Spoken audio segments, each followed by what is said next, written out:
ರಾಜಾಜಿನಗರದ ನವರಂಗ ಮೇಲ್ಸೇತುವೆ, ಬಸವೇಶ್ವರ ವೃತ್ತ, ಬಸವೇಶ್ವರ ಪುತ್ಥಳಿಯ ಮುಂಭಾಗದಲ್ಲಿ ತ್ರಿವಿಧ ದಾಸೋಹಿ ನಡೆದಾಡುವ ದೇವರು ಪರಮಪೂಜ್ಯ ಶ್ರೀ ಶ್ರೀ ಶ್ರೀ ಶಿವಕುಮಾರ ಸ್ವಾಮೀಜಿ ರವರ 119ನೇ ಜನ್ಮ ಜಯಂತಿಯನ್ನು ಚಿಲುಮೆ ರವಿಕುಮಾರ್ ಫೌಂಡೇಶನ್ ವತಿಯಿಂದ ಆಚರಿಸಲಾಯಿತು.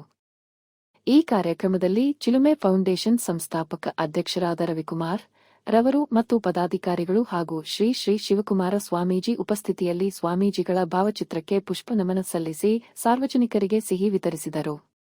ಕುಮಾರ ಮಹಾಸ್ವಾಮೀಜಿಗಳು ಏನು ಈ ದೇಶ ಕಂಡಂತಹ, ಈ ನಾಡು ಕಂಡಂತಹ ಅತ್ಯಂತ ಸಂತ ಸ್ವಾಮೀಜಿ ಅಂದರೆ ತಪ್ಪಾಗಲಾರದು.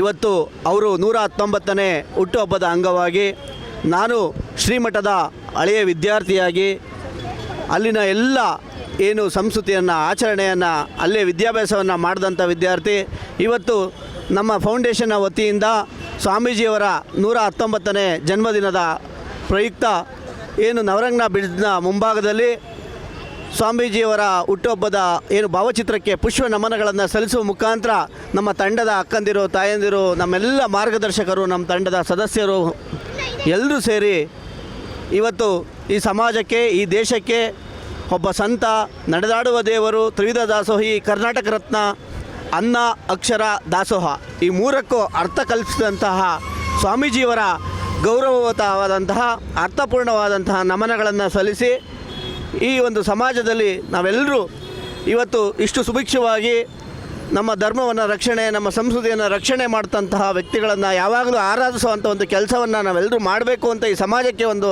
ವಿಶೇಷವಾದಂಥ ಮನವಿಯನ್ನು ಸಲ್ಲಿಸ್ತಾ ಸ್ವಾಮೀಜಿಯವರ ಹುಟ್ಟುಹಬ್ಬದ ಶುಭಾಶಯಗಳು. ಈ ಒಂದು ಕಾರ್ಯಕ್ರಮಕ್ಕೆ ಬಂದ ತಮ್ಮೆಲ್ಲರಿಗೂ ಹೃದಯಪೂರ್ವಕವಾದಂತಹ ಧನ್ಯವಾದಗಳು. ಒಂದು ಶುಭ ಸೂಚನೆಗಳನ್ನು ಬಗ್ಗೆ ಒಂದು ಸಮಾಜವನ್ನು ಒಂದು ಆರೋಗ್ಯವಂತ ಸಮಾಜ ಮಾಡಬೇಕಂತ ಅವರು ಹೊರಟಿದ್ದಾರೆ. ಎಂಥ ನೊಂದರಿಗೆ, ಬೆಂದರಿಗೆ ಮತ್ತು ವೃದ್ಧರಿಗೆ, ರೋಗಿಗಳಿಗೆ ಎಲ್ಲ ಒಂದು ಒಳ್ಳೆಯ ಒಂದು ಆರೋಗ್ಯ ಕೊಡಬೇಕು. ಅವರಿಗೆ ಸಂಜೀವಿನಿ ಲಡ್ಡಿಂದ ಅವರಿಗೆ ಒಂದು ಒಳ್ಳೆಯ ಉತ್ತಮ ಆರೋಗ್ಯ ಬರಬೇಕಂತ ಅವರ ಒಂದು ಸಂಕಲ್ಪ ಆಗಿದೆ. ಮತ್ತು ನಮ್ಮ ಸಮಾಜನ ಬದಲಾವಣೆ ಮಾಡಬೇಕಂತ ಅವರು ತುಂಬ ಕಳಕಳೆ ಇದೆ. ಅವರಿಗೆ ಒಂದು ಆರೋಗ್ಯವಂತ ಸಮಾಜ ಮಾಡಲೇಬೇಕಂತ ಅವರೊಂದು ಗುರಿ ಹೊಂದಿದ್ದಾರೆ.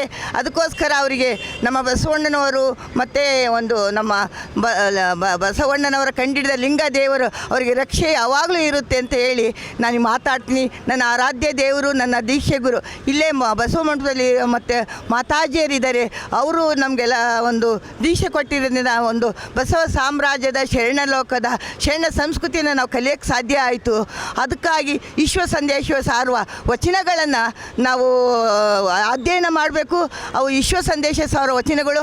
ನಮ್ಮ ಗಾಂಧೀಜಿ ರಾಷ್ಟ್ರಪಿತ ಹೇಳಿದರೆ, ಒಬ್ಬ ಅನುಯಾಯಿ ಯಾರೇ ಆಗಲಿ ಬಸವ ಧರ್ಮವನ್ನು, ವಚನವನ್ನು ಸಾರಿದ್ದೇ ಆದರೆ ಭಾರತವನ್ನು ಯಾಕೆ ಉದ್ಧಾರ ಮಾಡುವ ಶಕ್ತಿ ಇಲ್ಲ, ಇಡೀ ಜಗತ್ತನ್ನು ಉದ್ಧಾರ ಮಾಡುವ ಶಕ್ತಿ ಈ ವಚನ ಸಾಹಿತ್ಯದಲ್ಲಿದ್ದಾರೆ ಅಂತ ಹೇಳಿದರೆ. ಅದೇ ರೀತಿಯಾಗಿ ನಮ್ಮ ಚಿಲುಮೆ ರವಿಕುಮಾರ್ ಅವರು ನಮ್ಮ ಸೋದರರೇ, ಅವರು ನಮ್ಮ ಮಗನೂ ಆಗಿದ್ದಾರೆ, ಸೋದರರ ಥರ ಇದ್ದಾರೆ. ಅಂಥವರು ಇನ್ನು ಮುಂದೆ ಅವರು ಒಂದು 20,000 ಜನಕ್ಕೆ ಒಂದು ಇದು ಕೊಡಬೇಕಂತ ಒಂದು ಸಂಕಲ್ಪ ಮಾಡಿದರೆ. ಅವರು ಬಾಗಿಣ ಮತ್ತು ಅದ್ರ ಜೊತೆಗೆ ಒಂದು ವಚನ ತಾಂಬೂಲ, ಒಂದು ವಚನ ಬುಕ್ ಕೊಟ್ಬಿಟ್ರೆ 20,000 ಜನಕ್ಕೆ ವಚನವನ್ನು ಪ್ರಚಾರ ಮಾಡಿದ ಕೀರ್ತಿ ವಾರ್ತೆ ಅವ್ರಿಗೆ ಬರುತ್ತಂತ ನಾನು ಹೇಳೋಕ್ಕೆ ಇಷ್ಟಪಡ್ತೀನಿ. ಇಂಥ ಯುವಕರು ಬಂದು ನಮ್ಮ ಸಮಾಜವನ್ನು ಉದ್ಧಾರ ಮಾಡಬೇಕು. ಧರ್ಮ ಸಮಾಜ ನಮ್ಮ ಎರಡು ಕಣ್ಣುಗಳಿದ್ದಂಗೆ. ಇಂಥ ಉತ್ತಮ ಸಮಾಜ ನಿರ್ಮಾಣ ಮಾಡಿದರೆ ನಮ್ಮ ಒಂದು ಈ ಸಮಾಜದಲ್ಲಿ ಶಾಂತಿ, ಪ್ರೀತಿ, ನೆಲೆ ಎಲ್ಲ ಶಾಶ್ವತವಾಗಿರುತ್ತೆ. ಇವನಾರೋ ಅನ್ನದೇ ಇವ ನಮ್ಮವ ಎನ್ನುವ ಒಂದು ಕೂಡಲ ಸಂಗಮನ ವಚನಗಳು ಸಮರಸೆ ಸಾರುವುದು ನಮ್ಮ ಕೂಡಲ ಸಂಗಮ ದೇವ ಅಂತೇಳಿ ಎಲ್ಲರಿಗೂ ಮತ್ತೊಮ್ಮೆ ನನ್ನ ಭಕ್ತಿಪೂರ್ವಕವಾದ ಶರಣಾರ್ಥಿಗಳು.